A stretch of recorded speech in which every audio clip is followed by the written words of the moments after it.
Представьте, что вы живете в мире грез.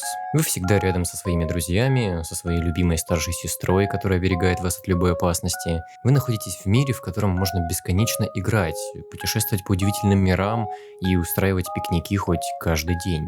Все это ждет вас в этой невероятно ламповой игре. Всем привет, у микрофона Ваня, а вы смотрите 50 плюсов Амори. За что же мы все-таки любим эту добрую игру? Мне очень нравится, как в этой игре прописан каждый персонаж. Я по-настоящему верю в то, что все эти шестеро настоящие друзья, несмотря на постоянные ссоры между Кэлом и Обри, и несмотря на застенчивость главного героя. Взаимоотношения между Хиро и Мари с любовными намеками, какая-то искра между Обри и Амори, а Безил просто человый парень, который любит выращивать цветочки и фотографировать друзей. Фотографии Безила как раз отлично отражают всю теплоту их дружбы. Это вот просто средоточие лучших ностальгических моментов детства, куда хотел бы вернуться, наверное, каждый из нас. Представьте, если бы вы жили в таком мире всю свою жизнь, как Амори. Это же невероятно волшебно. Каждый цветочек, который выращивает Безил, отражает характер каждого из персонажей. Светлость подсолнухов Безил, позитивность лилий Мари, стойкость гладиолусов Обри, разнообразность роз Хиро, острота кактусов Кэл, белые тюльпаны Амори. Будем откровенны, мало кому нравится пошаговая боевка в Амори. Она определенно необычная, но невероятно быстро наскучивающая. Однако мне нравится здесь механика эмоций, что одна эмоция может быть сильнее другой и наоборот. Еще прикольно, что в этой схеме можно еще раз понять, какие у главных персонажей главенствующие эмоции в характере. Не могу не выделить их в отдельный плюс, потому что каждый пикник – это еще одна частичка приятной теплоты, которую излучает дружба этих ребят. Но даже в такой милой игре нужно найти место небольшой драме. Безил пропадает, и нашим героям теперь предстоит его найти. Путешествие по миру грез начинается. Нас ждет столько безумного и веселого контента, что аж не терпится вам рассказать. Первым делом мы отправляемся в красивый бескрайний лес, где приходится, конечно, несколько раз проучить всяких чудиков, чтобы не мешались под ногами. Там мы, правда, Безила не находим. Эта игра не только про тему дружбы, но и про преодоление страха. С каждой новой локацией Амори предстоит преодолеть ту или иную фобию. Боязнь высоты, или пауков, или глубины. Все это несет хороший психологический посыл, что на самом деле вещи не настолько страшные, как их могут воспринимать люди. Может быть, Безил где-то здесь, наверху, в ином мире. Но кроме веселых забавностей нашего друга здесь не видать. Хотя локация красивая, мне она очень даже запомнилась, именно поэтому она среди плюсов. Причем иной мир тащит за собой еще несколько дополнительных плюсов. Например, эта комната с лунной походкой – один из самых запоминающихся моментов.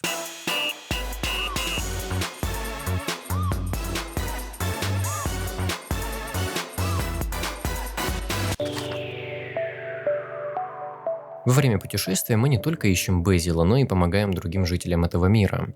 Вот, например, этому капитану-космопарню. Он совсем недавно расстался со своей девушкой, душечкой, и теперь впал в жесткую депрессию. Наши герои помогают ему из нее выбраться, однако вначале он явно был настроен агрессивно, что даже пришлось запускать целую битву с прикольной музыкой. Но потом все закончилось по-доброму. Запоминающийся персонаж. Прикольно, что у каждого персонажа есть свои, так скажем, способности. У Амори есть нож, которым он может разрезать некоторые объекты. У Обри бита, которая она может ломать большие штуки. У Хиро харизма прокачана по ходу, он отлично умеет уговаривать. А Кэл камнями бросается. Со всем этим появляется некоторое разнообразие в головоломках, поэтому это явно хороший плюс. Ходячий джем воскрешения, который рекламирует, получается, самого себя, с которым даже битва есть коротенькая, попадает к нам в плюсы, потому что, вы гляньте на него. Ходячий джем — это же просто имба по своей сути. Стилизованная битва с виндовсовским окном понравилась визуально. В целом больше про нее ничего и не скажешь. Просто приколямба. Какой же этот Плуто гигачат? Еще и фаст-тревел нам обеспечил. С ним потом еще будет такая эпичная битва в космосе, там просто разнос. Безила нет, и оказывается не только нам от этого грустно. Цветы тоже начинают засыхать без полива, поэтому придется взять пока на себя эту ответственность. Ну что, Stardew Valley. Приключения от того и веселые, что ты не знаешь, куда тебя занесет. Вот мы уже в паучьем лесу катим на вагонетке в какой-то розовый замок. Однако вначале мы попадаем в подземелье ростков, чудных созданий, где у нас снова генерируются тупейшие ситуации, запускается шоу с той самой душечкой, куда случайно попадает Хиро, побеждает там и отказывается становиться ее мужем. Ну, как бы, понятное дело, почему, он ее впервые в жизни видит, да? Но из-за этого нас всех кидают в темницу. Принцесса и одновременно, наверное, королева она тут этого замка довольно хорошо запоминается своей надоедливостью и стервозным характером. Но раз запоминается, значит плюс. Тем более с ней есть битва с неплохой музычкой.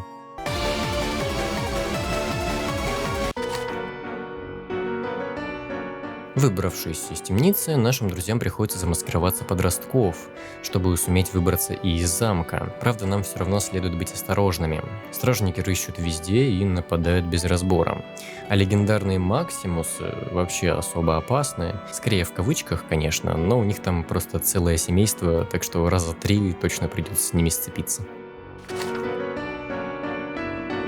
Тут и развлечений кучу себе можно найти, и пирог приготовить можно, и с цветами поиграться, и помидорами кого-нибудь позабрасывать. Тут даже кино есть. Внезапно я нахожу способ жестко нафармить себе игровой валюты. Когда Обри разбивает эти горшки, есть шанс на выпадение разного количества гребешков. И эти горшки обновляются при перезаходе в локацию. Ну что ж, не баг, а фича, поэтому мы теперь богатые. Заканчивается все хорошей концовкой. Душечка и космопарень снова вместе. А мы падаем.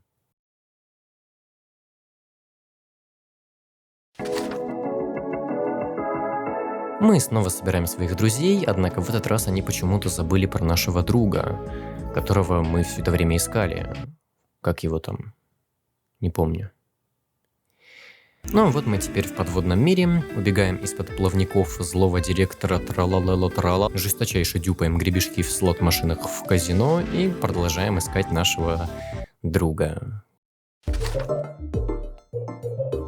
Заканчивается все внутри большого огроменного кита Хамфри, где нам снова предстоит решить головоломки, встретить душечку и сразиться со слаймовыми девочками, ё-моё. Потом нас чуть насмерть не проглатывает голодный Хамфри, но мы чудом успеваем спастись.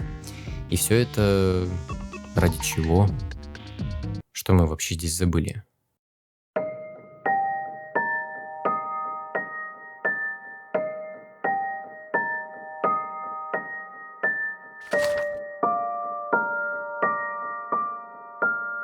Клавиши, они все это время, они повсюду.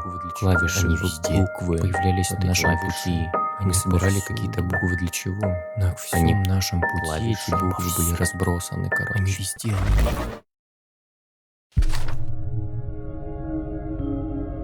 Представьте, что вы живете в самом обычном мире. Вы всегда дома, только и делаете, что спите целыми днями. Иногда что-то едите, но это не всегда успешно. Вы находитесь в мире, в котором вокруг вас бесконечный страх и боль. Все это ждет вас в этой невероятно жуткой игре. Всем привет, у микрофона Ваня, а вы смотрите 50 плюсов о море. За что же мы все-таки боимся эту тревожную игру?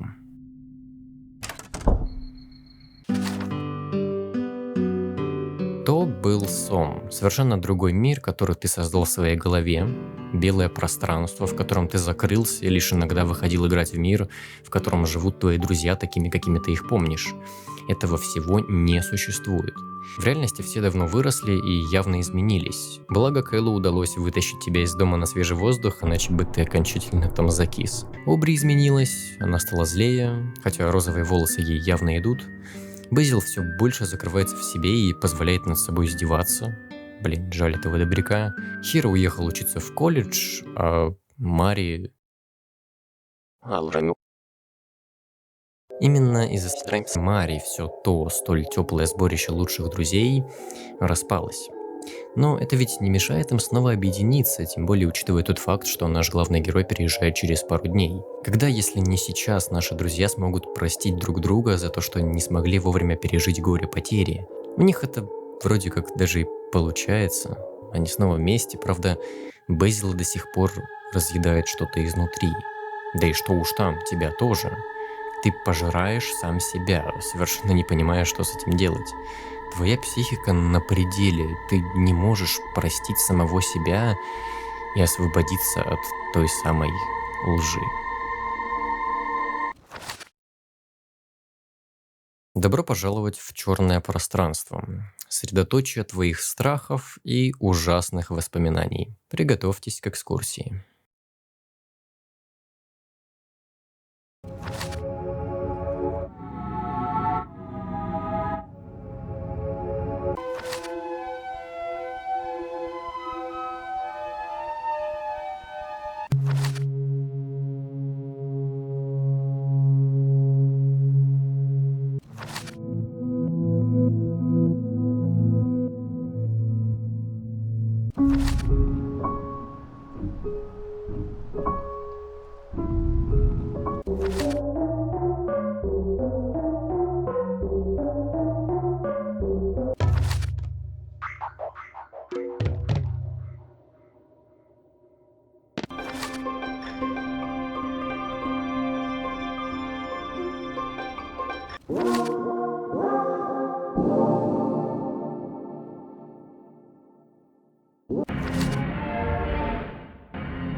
Ты помнишь ту ссору.